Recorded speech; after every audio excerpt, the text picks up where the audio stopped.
Welcome, shack packers, to Tales from the Shack. Step inside where the stories are cosy, but the chills run deep.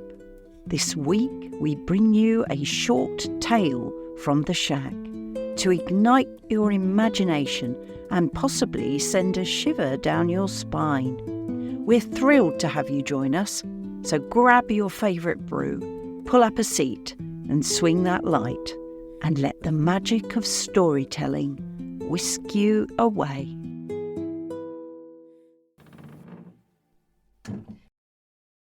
Once upon a time, in the days when frost still gripped the earth and darkness lingered longer than the light, Ostara, the goddess of spring and renewal, awoke from her slumber. Her arrival was always preceded by a stirring in the air, a faint whisper that promised warmth and growth. But this year something felt different. The frost clung to the ground, and the whispers carried an unsettling echo and an omen. Ostara set out to breathe life into the land, her footsteps coaxing snowdrops and crocuses to pierce through the icy crust. As she wandered, she came upon a small bird lying broken and cold. Its feathers were dull and its tiny heartbeat was faint. A victim of winter's cruel hand. Ostara knelt beside it, and with a touch of her hand she tried to heal the creature. But the frost resisted even her divine warmth, and the bird's life hung by a thread. Moved by the bird's struggle, Ostara cast a powerful spell, transforming it into a hare so that it could endure the cold and thrive on the land.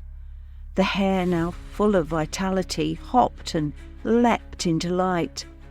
And it wasn't long before Ostara noticed something peculiar. The hare retained the bird's strange ability to lay eggs. And not just any eggs. These were vibrant, glowing orbs, shimmering with unearthly light. The goddess smiled, sensing the hare's unique gift. It might herald hope and renewal.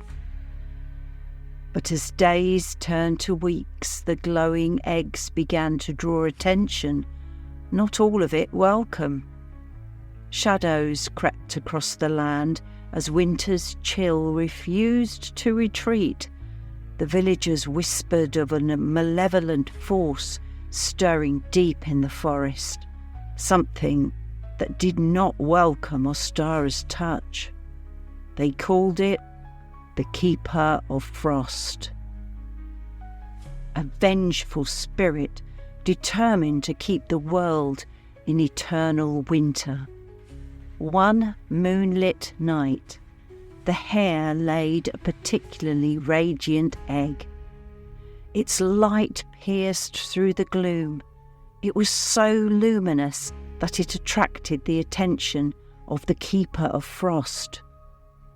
The villagers woke to see the forest blanketed in an unnatural frost, so thick it muffled sound. The hare and the glowing egg had disappeared. Ostara, sensing the disturbance, ventured into the forest. As she journeyed deeper, the trees twisted into grotesque shapes, their branches clawing at the sky. The frost grew thicker with each step, and the air became unnaturally still. Finally, she reached the heart of the forest, where she found the hare trembling beside the stolen egg. The Keeper of Frost loomed above them, a towering figure of ice and shadow with hollow eyes that radiated cold. "You dare to undo my work," hissed the keeper. "Spring will not come. The light will remain trapped, and all shall bow to the frost." Ostara stood firm. The world needs balance. You cannot cage the light forever. A fierce battle ensued, with the keeper summoning storms of icy shards, while Ostara countered with warmth that melted the frost. In a desperate move, the goddess infused the glowing egg with her remaining power, causing it to burst into a brilliant display of light. The keeper howled as the warmth shattered its icy form, banishing it deep into the earth. The hare survived, but Ostara's power waned. Before she left, she gave the hare a gift: the ability to scatter its glowing eggs each spring. These eggs, she explained, would carry a spark of her essence, spreading life and renewal wherever they were placed. Yet some say the keeper's whispers can still be heard on cold nights, promising vengeance and warning to anyone who dares to touch the hare's enchanted eggs without pure intent. So every spring the hare hides its eggs so carefully, and those who find them tread lightly, lest they awaken the frost's wrath once again.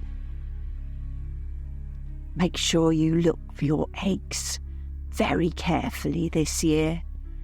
I'm sure they're around if you look hard enough. Well, that's a wrap for this week's Tales from the Shack. Thanks for joining us. We'll be back next week with our usual full-length episode, diving straight back into our series on mythical creatures. You won't want to miss it. Until then, keep your minds open, your lamps lit, and we'll see you all again next week at the freaking shack. Find us on all our social medias. Email fshack03@gmail.com. TikTok @the.freaking.shack. Instagram @the_freaking_shack. And Facebook is the-freaking-shack. All those freakings are without a G. And our little web page is at fshack03.podbean.com. We look forward to hearing from you.